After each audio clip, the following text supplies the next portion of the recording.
Bonjour, comment allez-vous bien aujourd'hui? J'aimerais vous parler de quelque chose qui nous touche tous plus ou moins dans le monde, qui est le confinement quand on a été proche d'un cas Covid ou pas. Et j'aimerais vous rappeler quelque chose que nos parents nous disaient et qu'on entend encore un peu maintenant, qui est de voir le verre à moitié vide ou à moitié plein.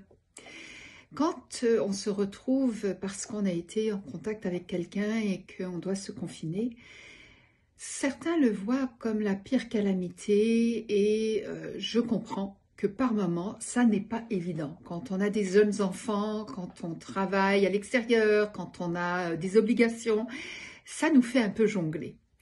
Mais je me dis que, vous savez, le fait de pas s'opposer à ce qui nous arrive, mais de l'accepter et d'en faire quelque chose de positif pour nous, ça peut être intéressant par moment.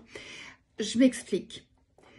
Si je suis obligée de rester chez moi pendant 14 jours ou 10 jours, suivant les règles, parce que j'ai été en contact avec quelqu'un ou parce que j'ai des symptômes de Covid, pourquoi ne pas en profiter pour faire des choses que je repousse continuellement ou que je ne prends pas le temps ou pour lequel je n'ai pas le temps, puisque d'en faire un moment qui devienne un moment de plaisir ou de détente ou de réflexion ou de remise en cause de ses objectifs ou de reprise de contact, c'est le moment ou jamais. Si vous êtes chez vous et que vous ne pouvez pas travailler pour une raison X, Y, Z, pourquoi ne pas reprendre contact avec des amis avec qui vous n'avez pas parlé depuis longtemps?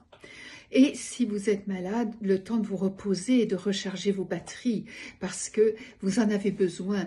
La maladie nous prend de l'énergie, donc c'est le moment ou jamais de se dire « Ok, je fais comme les animaux qui, quand ils seront blessés, se réfugient dans leur tanière de façon à récupérer. » Et si vous êtes en télétravail, ça ne change pas vraiment grand-chose en fait. À part le fait de ne pas sortir faire des courses pour son épicerie, mais en général, soit des gens nous en apportent, soit on a quand même des choses chez soi, soit on peut se faire livrer. Je veux dire, ça ne change pas grand-chose. Donc, autant en profiter.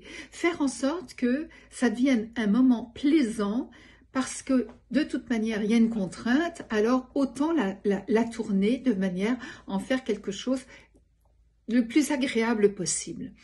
Parce que sinon, ça nous prend énormément d'énergie. Alors, je ne vous souhaite pas d'avoir à vous confiner, loin de là, mais si c'est le cas, juste d'en faire quelque chose de positif pour vous.